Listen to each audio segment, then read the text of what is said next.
Yo guys, what is going on? It's Fizzy Bubbly here, bringing you guys a new video. And today I want to talk to you guys about tips and tricks for trials. Really, I've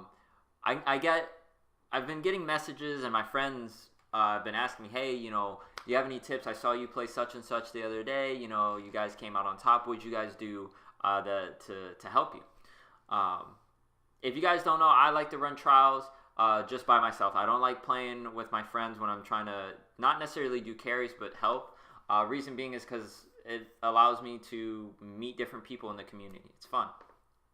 But I'm going to tell you guys, we ended up playing Madaro here, him and his friend. They were doing a carry. And I want to tell you guys what I did to help my teammates here. These two guys who were really relying on me. And I'm hyping myself up a little bit, but, it's kind of the truth. What we did and what I was trying to vocalize to them on coming out on top. As you guys saw, we lost the very first round. That's totally fine, though. Second round, I'm aiming straight down middle lane. Tendencies, guys. Habits. Analyze your opponents. As weird as that sounds and as try hard or corny, whatever you want to call it as it sounds, that is important.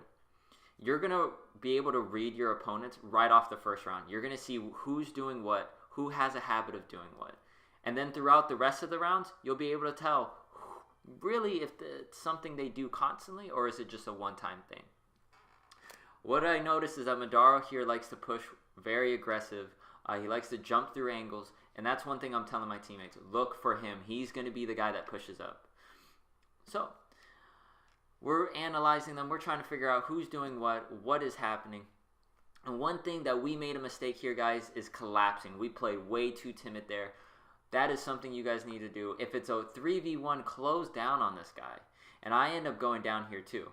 It was a little nerve-wracking. But that's the next subject I'm going to talk to you guys about. We addressed the analyzing the opposition. Now let's address collapsing. You need to collapse. If it's a 3v1 or a 2v1, you need to collapse on that opponent. The reason why is you want to suffocate them. I know that sounds weird. You want to suffocate them because if you give them any chance to breathe and get into a setup, that is where you will be hurting. And I'm pretty sure this is the round where I actually emphasize on it and show you what I mean by don't give your opponents too much space. Even if they're shotgunning, no matter their primary, no matter who they are, what they're running, collapse, guys, and communicate. If you're pushing from left, tell him to push right. You can tell your teammate to do something. I'm not saying get mad at them, but push them. These guys like to sit back here a little bit, and I end up getting, a little spoiler alert, a triple kill down on these guys. It just, if they were to collapse on me, I wouldn't have had any room to breathe. And that's where they kind of made the mistake and where we kind of came out on top. Another thing that I'd like to tie into the not giving the opponents too much room to breathe, collapsing on them, is call-outs. Call-outs. I think communication is the one thing that I would emphasize most on these tips and tricks. Communication is what makes or breaks your team. You could go into a match and play against what could be arguably the 3 worst Destiny players in the world.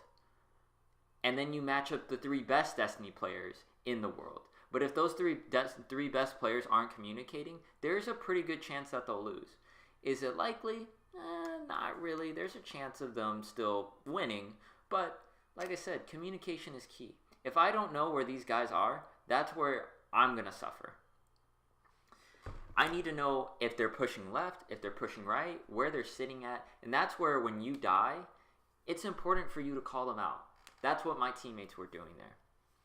They were calling this guy out. They're letting me know who's pushing from what angle. And it's kind of hard on my part to try to come out on top from so far away with a really bad angle. But the whole entire round, the whole entire match, these guys were positive, and I loved it.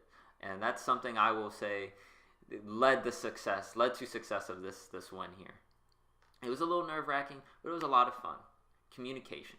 The next thing, guys, is the next round that you guys are going to see is a heavy round, obviously. You guys have to win that one. You really do. If you lose it, it's okay, depending on the score. But we're up right now. We really want to emphasize on winning heavy round. I would say since heavy round comes in the middle of the match, you typically want to win that round because that's the make it or break it round. You can come back, but not likely. It's extremely hard because by that time, they're going to have supers. And that's where things get a little bit more difficult. I make the mistake of not running, and I end up getting hit by the nade. Now it's a 2v2, and it's up to these guys. I end up calling this guy out, I think, and said he was going to use Smash. I wasn't sure what Murdox was thinking here. He was kind of sitting a little further back, and he ended up getting shot first. He probably could have won if he was just camping through the side, but no biggie. They end up winning the heavy round now, and they got a little bit of momentum. And now we know they have supers. Next thing, guys, supers. So important to make sure you do not hold onto your super too long.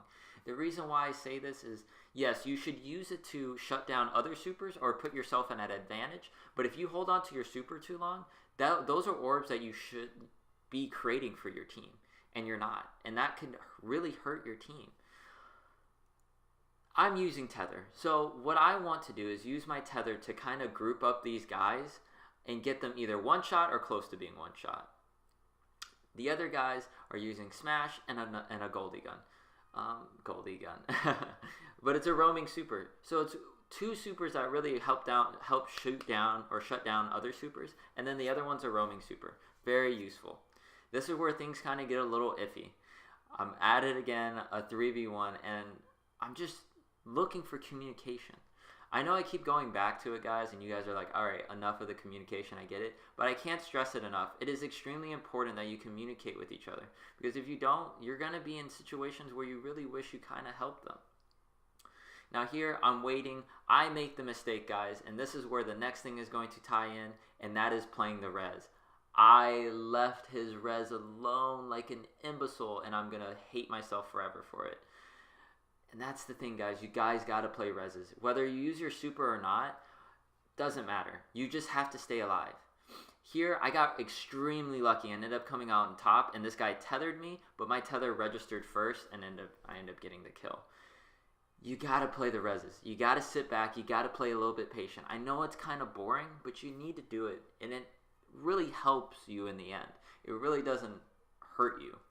There are going to be times where your friend is going to say, oh, you should have helped me push here, but sometimes you got to play slow. If you guys are Call of Duty players out there, you know what I'm talking about. Search and Destroy is pretty much identical to this game mode. It almost mirrors it. It really does. You got to sit back, play the objective, guys. There is an objective on Trials. It just spawns somewhere else. You just kind of have to wait for it. But that pretty much sums up the tips and tricks I wanted to tell you guys about playing reses, using supers when necessary, being positive, make sure you're communicating, analyze your opponents, guys, all that good stuff. Make sure you guys do that. Because in the end, I think those tips right there that I just gave you really will help make or break you guys. I'm using this clip, guys, just reason being is because we did play Madara. I figured that it would be a little bit more understandable because he's bigger in the community rather than other people who were just had good KDs. Yes, he's kind of like a name brand. Everyone knows it. You say Nike, you know who it is. So I didn't really ask him for permission. I didn't really think I had to, but shout out to Madara. GG's, man. Hell of a game. Hell of a player, man. For real. But like I said, the reason why I used this clip was I figured that you guys would know who I was talking about if I said the name and you guys saw who I was playing against.